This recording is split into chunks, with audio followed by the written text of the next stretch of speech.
yang soleh-solihah. Di sini Ustazah berada di mana ya? Di hutan. Tapi Ustazah berada di sebuah tempat yang menjadi ladang orang. Yang meskipun di sini tinggal ada tumbuhan seperti sinterong ya, artinya ini sudah sedang tidak dipakai. Nah, baik, di sini Ustazah akan menjelaskan tentang daerah di sini yang mungkin tidak semua orang bisa ke sini ya. Dan ini adalah bagian dari kekayaan alam Indonesia. Di sebelah sana ada hutan yang merupakan bagian dari Taman Nasional Gunung Halimun yang ada di Sukabumi. Ya, Ustazah sedang berada di Sukabumi saat ini. Nah, tapi yang Ustazah tempati saat ini merupakan perbatasan yang merupakan daerah untuk ditanami oleh masyarakat. Jadi sebatas ini masyarakat hanya boleh mengelola untuk kepentingan mereka bercocok tanam. Sementara ke sebelah sana tidak boleh sama sekali untuk digunakan sebagai lahan pertanian. Nah, sepanjang ke sana, nah itu kita akan melihat berbagai jenis tumbuhan yang ditanami oleh masyarakat yang ada di daerah Sukabumi ini. Yuk coba kita lihat ke sana ya. Di atas ini masih ada sedikit pepohonan ya, yang merupakan bagian dari pepohonan milik Taman Nasional. Seperti yang tadi kita sudah pelajari, ada pohon damar, kemudian disusul di sini ada pohon-pohon yang sudah beragam ya, mulai dari sawo, kemudian ada lagi coklat, sudah ada pohon pisang, ada pohon kopi. Yang ke sebelah sananya sudah masuk ke dalam wilayah pertanian masyarakat. Mungkin terlihat ya, ada garis-garis yang itu merupakan tempat masyarakat bercocok tanam ya. Ada musanya juga. Kemudian di seberang situ tuh, itu sudah ada seperti lembah ya. Bisa jadi di bawahnya ada sungai juga. Nah, Masya Allah, jadi ternyata pemerintah, masyarakat punya batasan masing-masing ya. Yang menjadi wilayah Taman Nasional tidak boleh kemudian dikelola sebagai tempat pertanian, tetapi dijadikan sebagai lahan untuk hutan ya, lahan hutan yang tidak boleh diganggu gugat sama sekali. Artinya kita hanya boleh masuk, kemudian melihat-lihat di sana, mencari manfaat di sana, tidak boleh digunakan untuk pertanian. Nah, fungsi utamanya apa? Hutan, fungsi utamanya adalah untuk sebagai tempat tumbuhan, di mana tumbuhan itu akan menyerap air ya ketika hujan turun. Kemudian insya Allah nanti akan digunakan oleh masyarakat ya sebagai air tanah. Jadi masyarakat sekitar sini bisa mendapatkan air tanah ya dari air yang diserap oleh tumbuhan di hutan ini. Nah, kemudian yang di sini yang Ustazah injak ini adalah tanah yang digunakan untuk pertanian.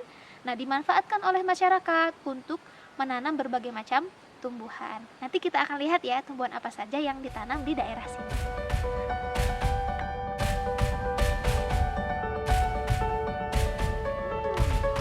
Masya Allah, segar sekali airnya, dingin ya. Sayang sekali Ustazah tidak membawa termometer ini. Dingin, seperti air yang berasal dari kulkas. Dan perhatikan airnya sangat jernih, Masya Allah. Dan kalau kita lihat ya, ini airnya sangat dangkal.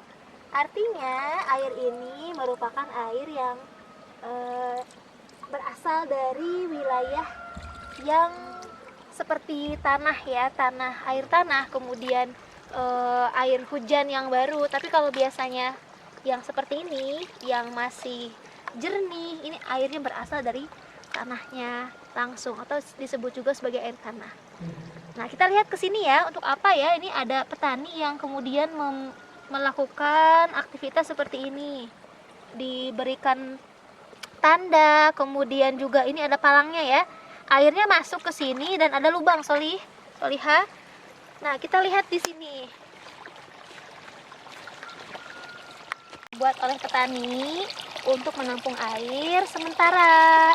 Nah, ketika nanti ada Pak Petani mau menyiram tanamannya. Di sini ada ya tanaman yang masih kecil-kecil sekali. Nah, ini nanti ini nanti menjadi tumbuhan kacang ya. Ini adalah tumbuhan kacang yang masih kecil. Kacangnya kacang merah yang mungkin sebesar sepanjang ini. Jadi kacang merahnya nanti kita cari yang lebih besar ya.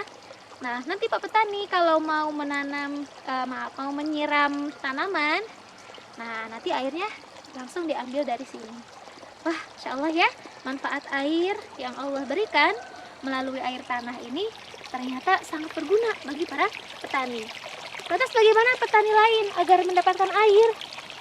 Nah, di sini ada lubang. Lubangnya kecil sekali, tapi ini sangat berguna. Lubang ini nanti akan mengalirkan air ke bagian kebun yang lain yang dimiliki oleh petani. Jadi petani yang di sini mendapatkan manfaat airnya, kemudian petani yang di bawahnya lagi, yang kebunnya ada di bawah, insya Allah juga mendapatkan manfaat dari airnya.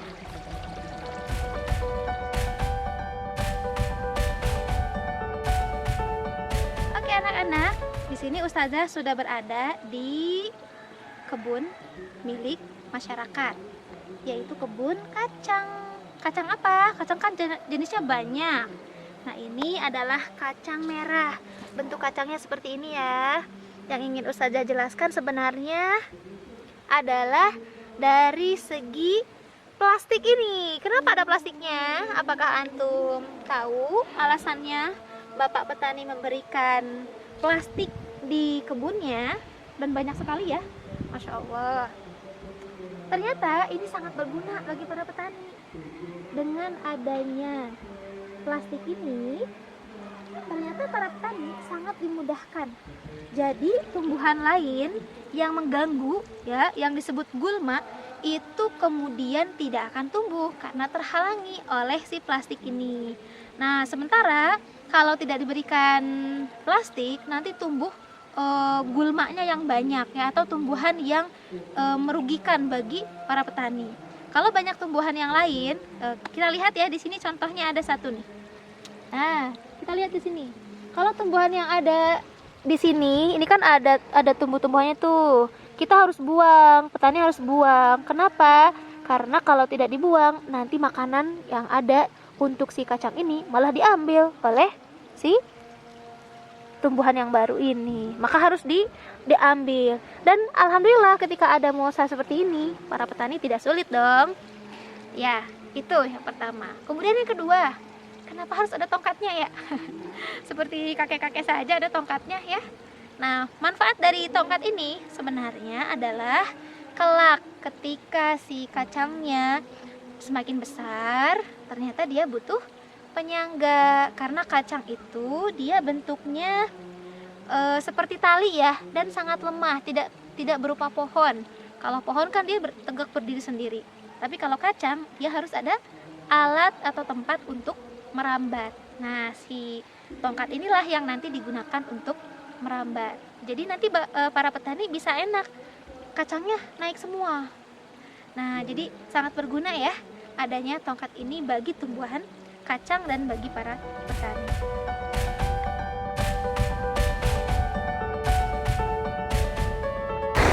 Baik anak-anak, jenis tanah yang berikutnya adalah tanah yang ada di sawah. Nah, kita lihat dulu ya sawahnya seperti apa. Tuh, jadi sawah ini biasanya kan ada airnya ya. Nah, kemudian ada tanahnya. Tanahnya ini berwarna coklat muda ya. Nah, kita lihat dulu ya, ini tanahnya. Tanah sawah itu dia harus menyimpan air. Nah, ini fungsinya tanah seperti ini ya, menyimpan air. Kemudian bagaimana caranya menyimpan air? Dilihat dari struktur si tanahnya atau bentuk si tanahnya. Ini tanah yang padat ya, tanah yang padat tapi lembek. Tanah seperti ini dia menyimpan air tapi sebagian di mana? Di atasnya. Makanya bisa ada genangan seperti ini. Tapi sebenarnya di bagian tanah yang agak bawah itu dia sangat padat sehingga airnya tidak merembes masuk ke dalam. Nah, ini tipe tanah yang ada di persawahan. Ya, warnanya coklat muda ya, kemudian lembut. mungkin enak ya kalau antum pakai untuk bermain perosotan ataupun permainan lainnya yang menyenangkan. Nah, itu bagian dari fungsi dan juga struktur atau bentuk tanah yang ada di sekitar kita.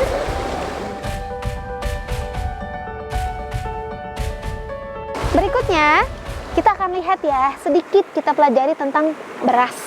Beras itu asalnya bukan beras langsung ya, tapi dari tumbuhannya, yaitu tumbuhan padi. Kita lihat kalau padi yang masih muda, nih, dia warnanya seperti ini, hijau muda, kemudian isinya kalau kita tekan sedikit masih kosong, anak-anakku yang solihah, kosong. Ini disebutnya bungkusnya ya, atau apa ini, wadahnya. Nah, ini cangkang, masih kosong di dalamnya. Tapi nanti mungkin sekitar 3 bulan ya, atau dari sekarang ini mungkin 1 bulanan lagi, dia akan berisi beras. Nah, Masya Allah ya, unik ya, dan ini hanya ada di dunia kita ya, di dunia kita, dan kita bisa mengetahui beras itu dia bisa ada di sebuah biji atau bulir yang ada di tanaman padi yang asalnya hanya dari tanah yang lembek.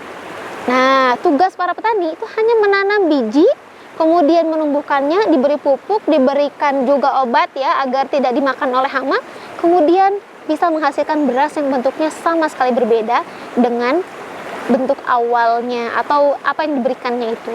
Nah, ini bagian dari hal yang harus kita pikirkan, siapakah yang bisa mengubah hal seperti ini? Bisakah manusia mengubahnya? Para petani, mereka hanya menanami, menyirami, menjaganya.